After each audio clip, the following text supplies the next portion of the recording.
Well, greetings, Highland Oaks Church family. It's Pat. Thank you for joining us once again for an update and announcement, particularly with regards to the passing of our beloved Papa George. I know so many of you have known George and Bonnie for way longer than I have, but I can certainly say that our hearts are particularly heavy right now as we receive news just over the last week of his passing. One of the things that I'm mindful of is the way that information travels and the amount of information that can be helpful and also misleading. So I just wanted to take a moment and just be as vulnerable and as honest as I can be about what happened with George, what's going on with Bonnie, just to give you some insight and also an update on what we plan to do for his service. First of all, when George and Bonnie transitioned to Amarillo over a year ago, the reason for their transition was so that they could be close to family as they were nearing the end of their life. It was no secret that George and Bonnie, as they were aging, were beginning to require more care, and it just made more sense for them to be close to family. So George's son, Dan, lives in Amarillo and is the pastor of one of the churches in downtown. And there was a facility that was literally right across the street. Dan could walk over and be to his mom and dad's apartment in 60 seconds or less. It was a beautiful arrangement that just made sense, especially with George and Bonnie's other kids, Kathy being in Corsicana and David, of course, being in California. But as last year progressed and as COVID set in and the pandemic set in, we knew that it was the best decision. Bonnie, as some of you are aware, was diagnosed with early onset Alzheimer's and dementia while they were leaving. And when Bonnie left, she was experiencing some very minimal symptoms of Alzheimer's and dementia. Some of you know the realities of that all too well, and I can assure you that Bonnie was really not at a critical place, and neither was George. Even though both of them were starting to show some signs of aging, they really were doing fairly well. At the end of this past summer in 2020, George and Bonnie did in fact contract COVID.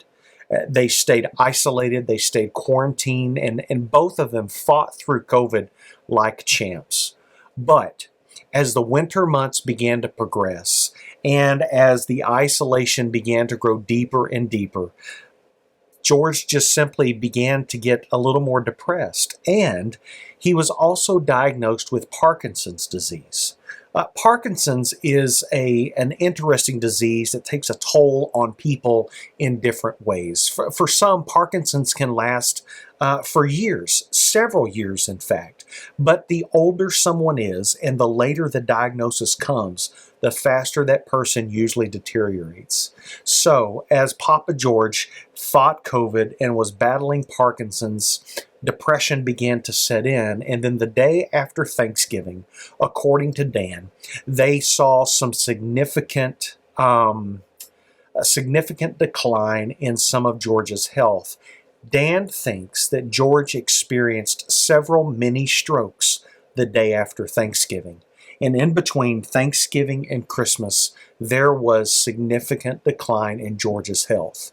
Now Bonnie is wonderful. She is bright-eyed and she is lucid. You can carry on a conversation, but it is certainly obvious for those that know Bonnie that her memory is beginning to fade, and it's really beginning to struggle in putting different events in her life, and sadly, even recognizing her own children, and yes, even Papa George. So when Chad and I went to visit just a few weeks ago, the reason we went is because we felt like, based on what we had heard from Dan and what we were experiencing with George, whether it be on the phone, that we needed to make a visit, and we didn't know just how long Papa George had. And as some of you know, when Chad and I went to visit, George was lying on a bed. He was very weak physically. His voice was very weak, but he was still very engaged in our conversation. But you could tell he just didn't feel well. And over the course of just a few short weeks and days, George's health continued to decline. And it wasn't because of COVID.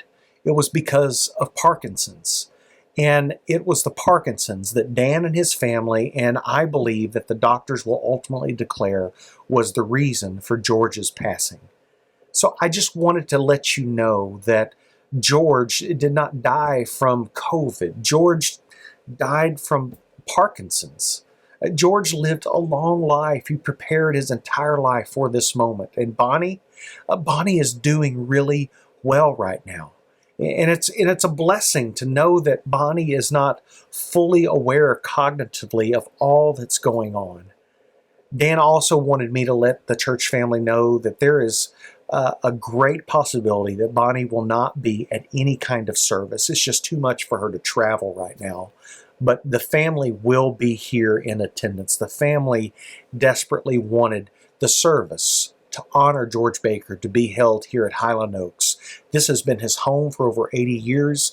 This has been his church family for well over 3 decades, and of course professionally here for well over 25 years. We miss George so much. It's such a hole in our heart, and there will be an appropriate time to celebrate his life. The family has met with myself and with Chad and some others, and we have decided that it's best to wait until the spring and the summer to do something to honor the life of George. We feel like it will be best to gather people together then. Once things begin to settle down with the pandemic, once the vaccine continues to roll out, we are going to honor George and celebrate his life and the God that George served in a huge way. George's family will be here. As I said, it's likely that Bonnie will not be in attendance, but we look forward to that celebration.